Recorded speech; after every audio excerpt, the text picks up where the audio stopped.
Today I'm here with Esther Newman from Women's Running Magazine, and we're recording a live podcast at the Media Voices Summit. We're at Vauxhall Arches, so please bear with us if a train goes overhead, just like this.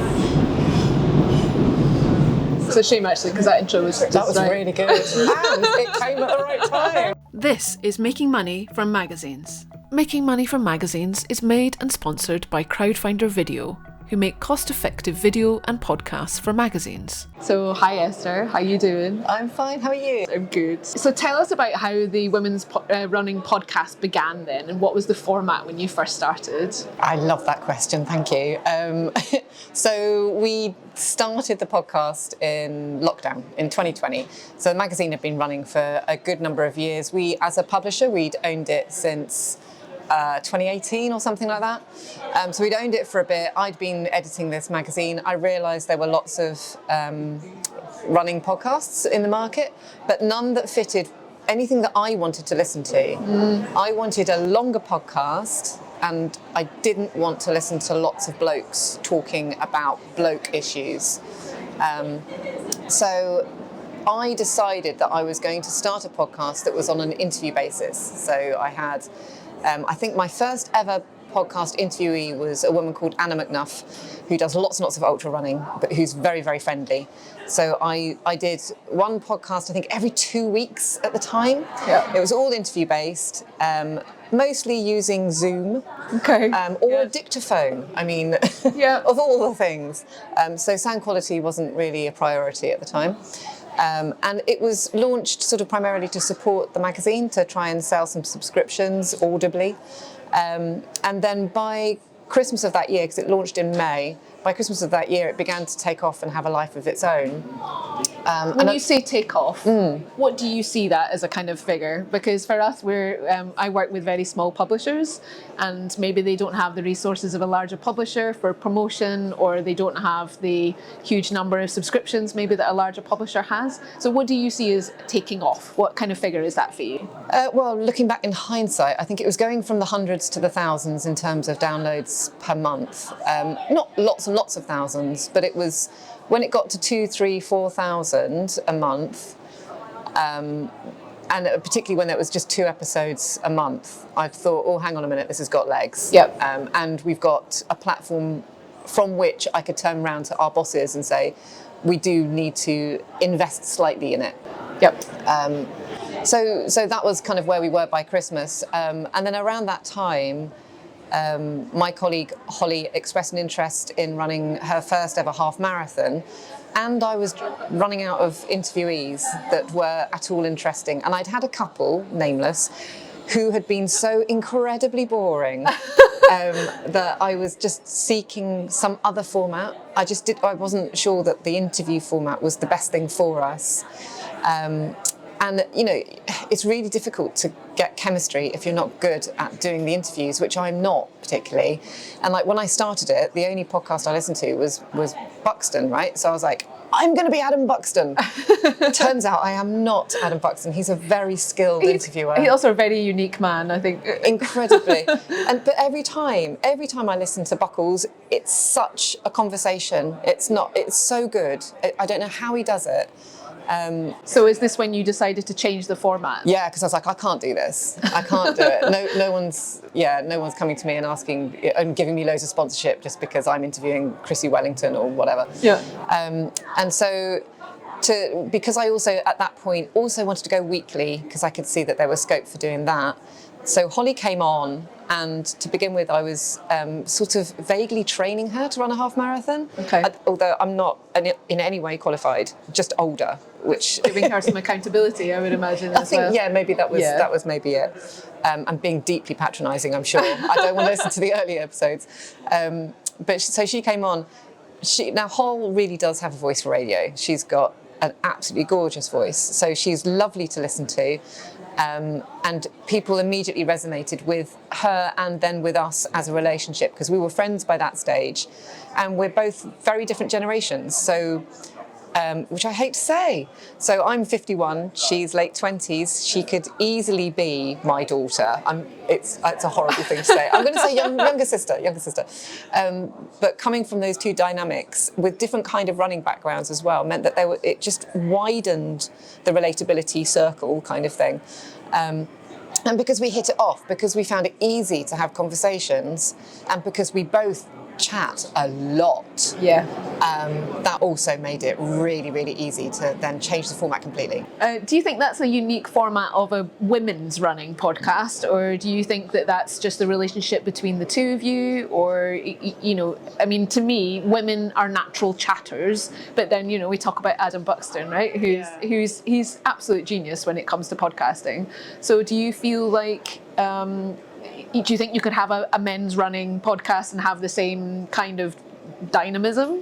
I think you probably could. It's interesting because I've just been talking, with the podcast, and you know, they were talking about having to record things shoulder to shoulder rather than face to face because of the nature of their podcast, and I bet you could do it. It's just down to the personality. It's down to personality. It's down to, down to what sort of person you are. I think it works for me in whole. It is interesting to see. It's a bit like kind of any kind of running kind of media that's out there, that when it is chaps, it does tend to be much more practical, much more kind of how do I run faster? How do I, run longer? How do I kind of get fitter? How do I build more muscle, sort of thing? And when it's women, particularly in the running sphere, it's much more anecdotal stuff. So like even in books, running books, the books that tell you how to run are written by men. I know this is very sweeping generalisation. The books that tell you why they run are written by women. Apart from like The Wind magazine, which has a male editor, and that's all about that's true. Why people run. Yeah. But yes, I understand how you feel. That's that kind of natural inclination to talk more about the tech perhaps, and you know, the ways to do it.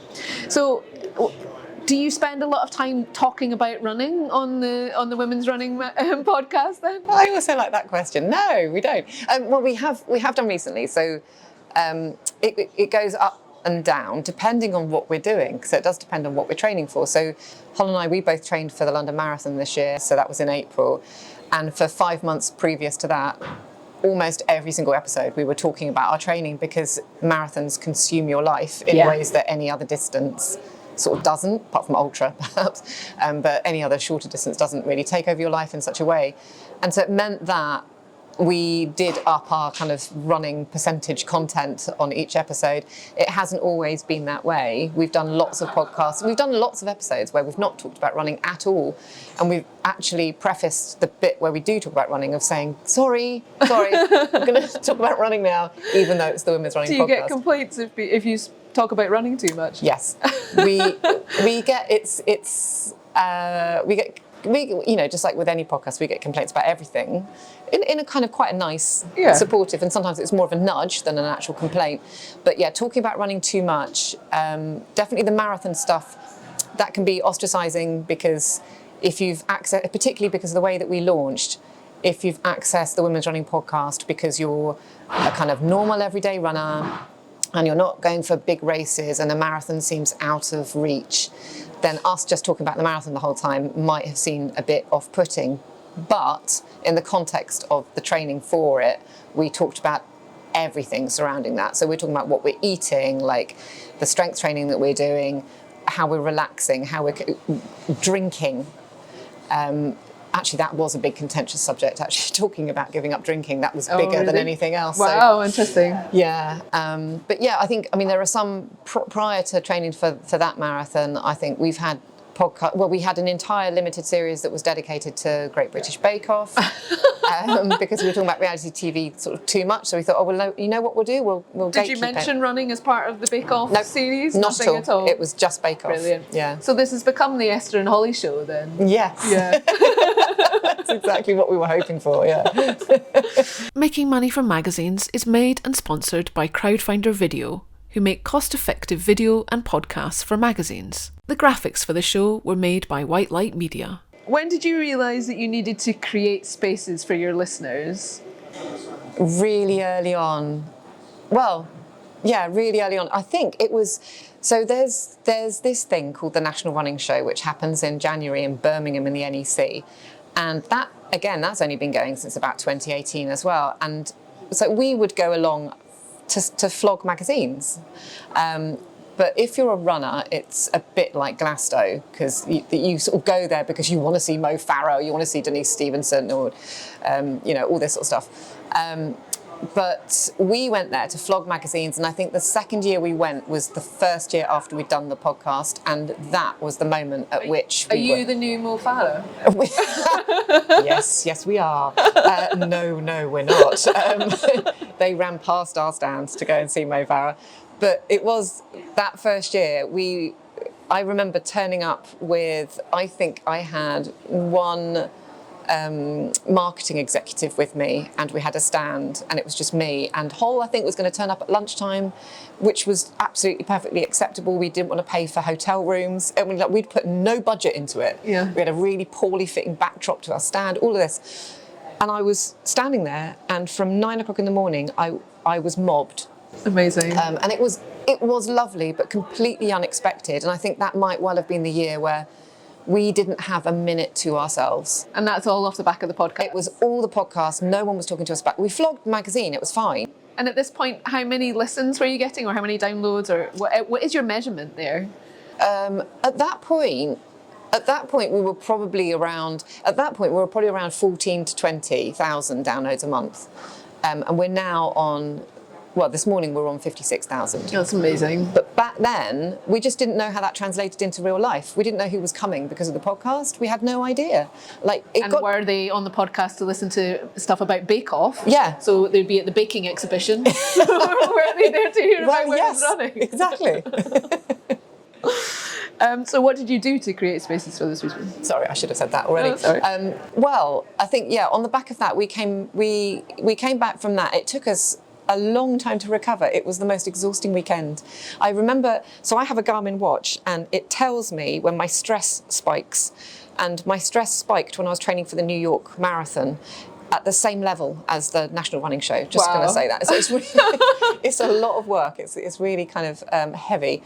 After that, I mean, in a way, we were fortunate because we were already using Patreon, and we had sort of tiers on Patreon, and we were kind of, it had plateaued, I guess, but we were trying to kind of reward the people that wanted to pay £2 a month or £6 a month or whatever. We were trying to reward them with bits and pieces, but we couldn't reward them with that much because other podcasts will, do an early podcast or an extra podcast and things like that, and we just simply don't have the time or the resource. Sorry to just segue just slightly, but mentioning Patreon, did you have to pay to listen, or is it just kind of, if you'd like to support us, then you can do so through Patreon? Yeah, it's additional. So the podcast is free, and the Patreon tiers are there to support us and for extra things.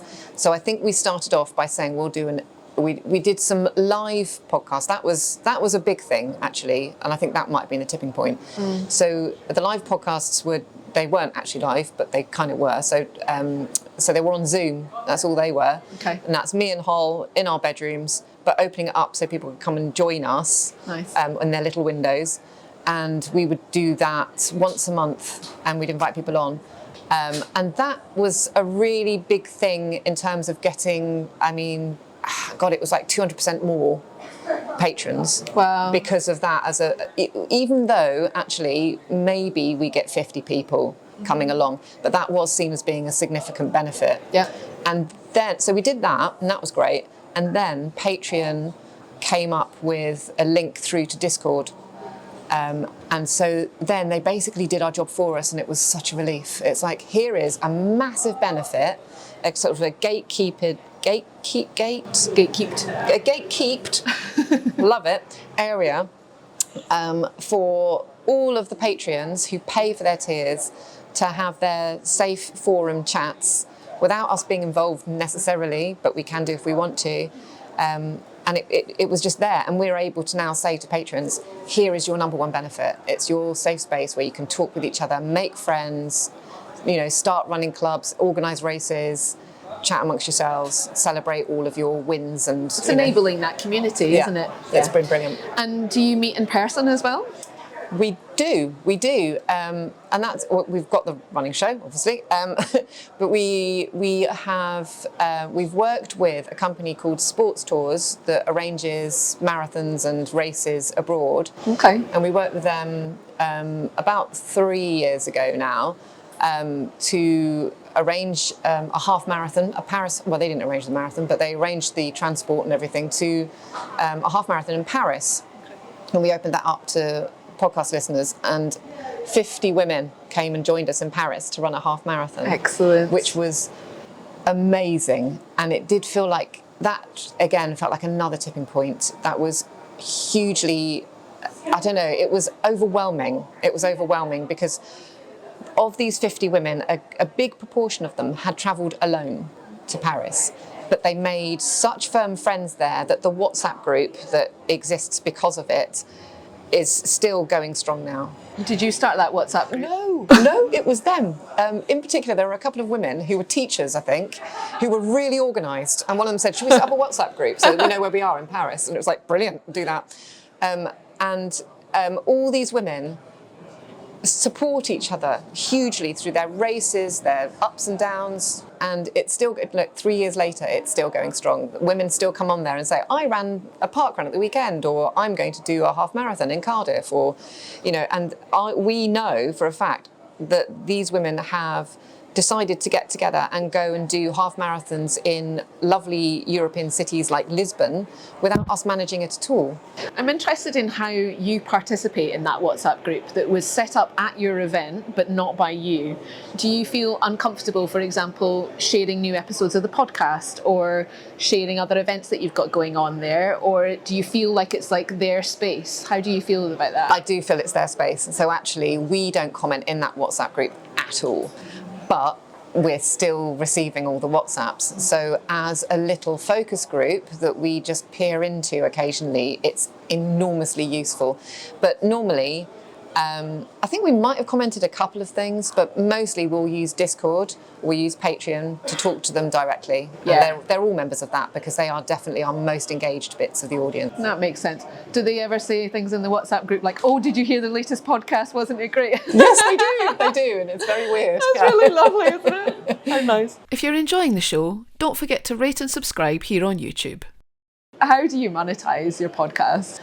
Well, a couple of strands. We started off and still do have kind of quite classic sponsorship. So we're very fortunate because we are part of a publishing company that does old school magazines, that we do have a commercial department. So we were able to sell podcast sponsorship as part of a kind of a broader sponsorship in terms of the brand. So we can sort of say, oh, get a page in the magazine, sponsor a couple of episodes. So that's how we sort of started doing it. And that was okay, but a lot of the people that were sponsoring us liked the idea of it, but didn't know how to sponsor a podcast. And so we didn't know how to sell sponsorship. We didn't know how it worked, but we have learned a lot in the last sort of 3-4 years. So one of the things we've learned is don't sponsor 1 or 2 episodes. It's never going to happen. What you want is someone to sponsor you for 6 months. Nice. And to go back to Buxton, Squarespace, synonymous with Buxton, right? So it's get someone in there for as long as you possibly can, and then you might start, like we had sponsorship from Cooper, which is a training app. That was 6 months. And now we still have people talking about it, saying, oh, what was the code? Or do they still have a code? Or, they remember that we had this kind of partnership. So that's one. So it's that constant touch point over a long period of time like that. Yeah, you really, really need that. And we're trying to kind of educate more sort of traditional advertisers to go down that route rather than to do a month. Or, it's like, tell you what, spread your money a bit thinner and come on for like 2-3 months sort of thing. Also, it sounds better for us. It sounds great if we say this has been sponsored by the same thing for the last 4 months. So that's probably our biggest revenue driver, is just that sponsorship. But then we also have Acast ads and we have Patreon. And then, so Acast ads comes a very close second, actually. And how do the sponsors feel about being side by side with advertising? from other companies? So far, they don't seem, I've not had a complaint. And obviously it's very different because when we do sponsorship, it's baked in. So we do a specific host-read segment that's that bit, and we don't take that off when we do the ad-free versions. So it's on every single episode. Yeah, okay. So it's very, very different. And it's usually me and Holly reading it. It's not just someone trying to flog a mattress. So, yeah. And do you ever interview people who are actually sponsoring you, or is it only ever just you and Holly? Yeah, we do. Actually, this Cooper sponsorship is probably one of the best examples of that. So, and one of the reasons why it was so successful, not only because it ran for 6 months, but also because we got one of the personal trainers from Cooper, who's a lovely woman called Jordan, to come on, and I mean, it was for our own benefit, to come and help train us. So she would come on every other episode for sort of 25 minutes, 30 minutes, and explain to us what the training plan meant in terms of our lives for the next couple of weeks, and tell us where we'd gone wrong and what we should be doing differently, and kind of slightly scold us if we were refusing to do like the more scary sessions. And so for us, selfishly speaking, it worked brilliantly. For Cooper, it worked amazingly because not only were they the kind of the pre-roll and the mid-roll sponsorship thing baked into the episode for every episode for 6 months, but then they had this very relatable woman coming on, not only just asking us about how we were doing, but telling us about her injuries and her pitfalls, and being very real and very kind of honest about her experiences too. Which people really, really loved, and they bought into that, and then made them kind of realise that Cooper wasn't this sort of faceless app. It actually had these real people behind it. And the other way that's worked entirely to our benefit is the community that we've got on Discord, because that acts as like a focus group for us, like a really, really hyper engaged focus group, and quite a big one, where we could see in real time that they were talking about I've had an idea. We could hear that they were, we could see that they were talking about Cooper. They were talking about their experiences of the app. They were talking about us talking about it. They were discussing what was the best code to use in order to access the app. And they were talking about what they liked and disliked about it. They were talking about it in relation to other apps, whether it was better or worse. And we were able to use that information and feed it straight back to Cooper, and which they absolutely loved. And I do have a bit of a shonky stat from it, but because they were so integrated with us, and our audience was so engaged with the product and with us and our training, that when we spoke to Jordan, I think it was the day before the London Marathon, and she was able to tell us anecdotally that while Cooper had been the official training app for the London Marathon, of which there are 56,000 runners last year, well, this April, that our podcast was the second highest platform in terms of delivering the app to consumers. That's incredible. Yeah. That's amazing. Incredible. Just the engagement there, right? Yeah. And so it's not just about, going, oh, well, we're listening to the podcast and we're quite enjoying it, I suppose. But, you are a proper influencer in that respect, right? You can say, well, here's the app, go and have a look. And then getting so many downloads from that. That's amazing. It was an incredible experiment. It's paid dividends, and in terms of us, it has made us take more notice of Discord, which we'd kind of, we'd created as a space for them, the listeners, but we realised actually it's as important for us and even more important for our commercial partners.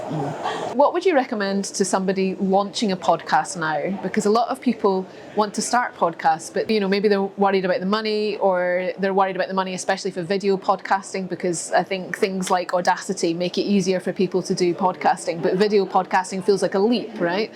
So what would you recommend to a small publisher who's starting out in podcasting? I would recommend listening to podcasts as a first port of call. I think if you're not interested in podcasts as a medium, but you just like to jump on the bandwagon, I think that's probably not the best position to be in. I think if you enjoy podcasts already, that's a really good first step. I don't think you need loads of money. We do record from our bedrooms, but the one bit of kit that we invested in early doors was a good mic. We had some first of all, we had a dictaphone, then we had crap mics, and now we've got a good mic each, and that makes a huge amount of difference. Yeah, and I think as well, people often worry about these things, but actually, when you're on the beginning of that journey, people could sometimes be quite forgiving, because if you're upfront about it and you go, well, this is our first podcast, very excited, and you can hear the nervousness in their voice, you can hear the nervousness of their interviewee, and you can forgive sound quality, things like that, knowing that that's their first one, and so you're on that journey with them. Oh yeah, you can, for sure you can. You can forgive quite a lot, and enthusiasm goes a long way. I think it's the nuts and bolts, really, when it comes to launching a podcast. It's kind of, why are you doing it? Like, what kind of format? Is it going to be a kind of a chat one, or is it going to be an interview one, or is it a round table one, or is it a solitary person going for a walk? And then figure out the kind of kit that you need going from there. But I do think, because we did try it in other parts of the business, if you don't have a passion for the format, if your audience aren't already sitting ducks, and what I mean by that is we're a running podcast, and people like to listen to stuff when they're running. And more than that, we're a women's running podcast. And I think women specifically like to access stuff where they feel like they're part of a community. And we're offering them entertainment when they run, not necessarily information, but entertainment. It's something to distract them, because running is really hard work. So what we want to do is just to keep them going for an extra mile, essentially. That's nice. I like that as a mission. Yeah. Making Money from Magazines is made and sponsored by Crowdfinder Video, who make cost-effective video and podcasts for magazines. Finally then, what do you think large podcasters can do that small podcasters can't, or large publishers can that small publishers can't? Oh God. And vice versa. Yeah, I could spin it the other way if I did the vice versa first, because it's sort of almost slightly easier, because listening to the Telegraph this morning and all that sort of stuff makes you just go, oh God, if only we had the budget or the resource or the time or the people, which we don't have. We're small, and our podcast very much is. As much we've got to a stage now where we've won awards and we are profitable, but we're still slightly a side hustle to the main event, which is the magazine, and without the kind of resource and budget of these big publishers, it's very difficult to expand quickly or easily, or even to experiment.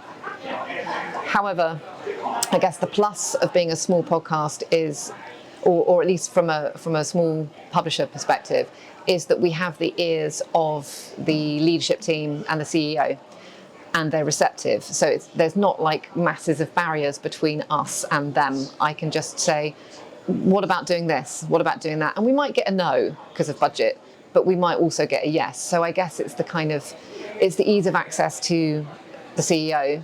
It's very, very useful. Does the podcast promote the magazine? I mean, have you seen an uplift in subscriptions since the podcast took off? There was. Not as much as we'd hoped for, but then we realised that the audiences aren't necessarily the same. So if you listen to a podcast, you're not necessarily going to pick up a magazine. And we didn't Especially understand not when that. you're running, huh? No, not when you're running. Tricky to do. So it's been so nice to talk to you. Thank you so much, Residue. Oh, thank you so much. It's been lovely. The Making Money from Magazines podcast is sponsored by Crowdfinder Video. Want to grow your magazine's audience and have a new digital product for sponsors? A video podcast can offer deep engagement with your audience and fill your socials with video. Visit crowdfindervideo.com to find out more.